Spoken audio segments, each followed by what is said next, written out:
અને હાઇડ્રો પાવરનો પ્રોજેક્ટ આવે છે, ખબર છે ને બધાને? 28 ગામોના લોકોનું સર્વે થાય છે. કલેક્ટર અને એમના એસપી પોલીસનો ઉપયોગ કરીને બળજબરીપૂર્વક ત્યાં ગ્રામ સભાઓના ઠરાવો માંગે છે, જમીનોના સર્વે કરાવે છે અને અદાણીને અંબાણીને આ વિસ્તારની જમીનો આપવાની વાત કરે છે. ત્યારે આ ભાજપના નેતાઓને, એમના મંત્રીઓને, એમની કલેક્ટરને, એમના એસપીને હું કહેવા માંગુ છું, અમારો આદિવાસી સમાજ એ સંવિધાન અને સંવાદમાં માનનારો છે. જે દિવસે અમારા સમાજને તમે આ પ્રકારની જમીનો છીનવવાની વાત કરશો, હાઇડ્રોજન પ્રોજેક્ટના નામે જમીનો લેવાની વાત કરશો, તે દિવસે અમારા તીરકામઠા, પાલિયા અને ભાલા લઈને અમે રોડ પર ઉતરીશું. તમારી પોલીસ, તમારું જંગલ ખાતું અને તમારા કલેક્ટર પણ અહીંયા ઉભા નહીં રહેશે.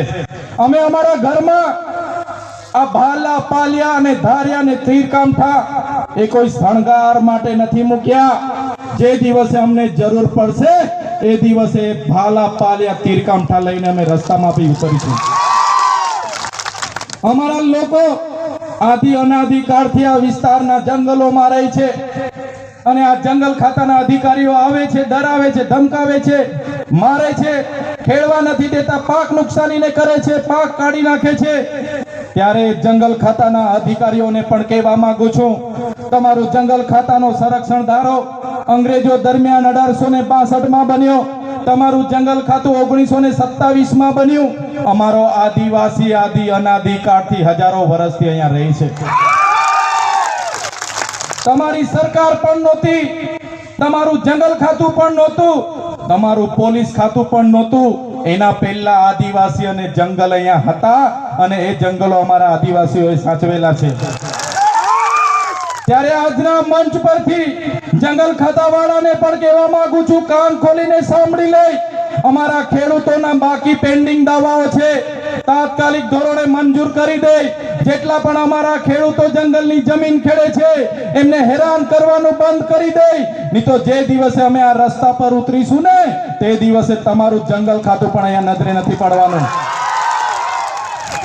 અમે આઝાદીમાં લડત આપી, અમે ગુરુ ગોવિંદજી અમારા માટે લડ્યા છે, આદિવાસી માટે રૂપસિંહ નાયક લડ્યા છે, ભૈજી બારિયા લડ્યા છે, બાબલિયા બારિયા લડ્યા છે, અમારા માટે રવજી નાયક લડ્યા છે, અમારા માટે બિરસા મુંડા લડ્યા છે, અમારા પૂર્વ ટાટિયા મામા ખાજ્યા નાયક લડ્યા છે, અમારા માટે જલકારી બાઈ લડ્યા છે.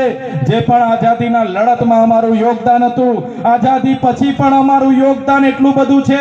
અમે નર્મદા ડેમોમાં અમારી જમીનો આપી, અમે એની નહેરોમાં જમીનો આપી, આ વિસ્તારના રોડ રસ્તામાં જમીનો આપી, કોરિડોર અને નેશનલ હાઈવેમાં જમીનો આપી, અમે સ્ટેચ્યુ ઓફ યુનિટીમાં જમીનો આપી, અમે તમામ જગ્યાએ દેશના વિકાસ માટે જમીનો આપી. અને આજે અમારા લોકોને ફરી વિકાસના નામે વિનાશ તરફ લઈ જવાની વાત કરશો તો આ વિસ્તારમાં હવે સંવિધાન અને સંવાદની વાત નથી, આ વિસ્તારમાં હવે આરપારની લડાઈઓ કરવા માટે અમે તૈયાર છે.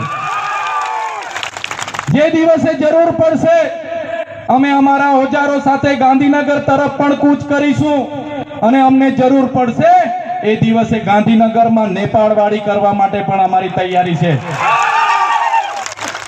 અમે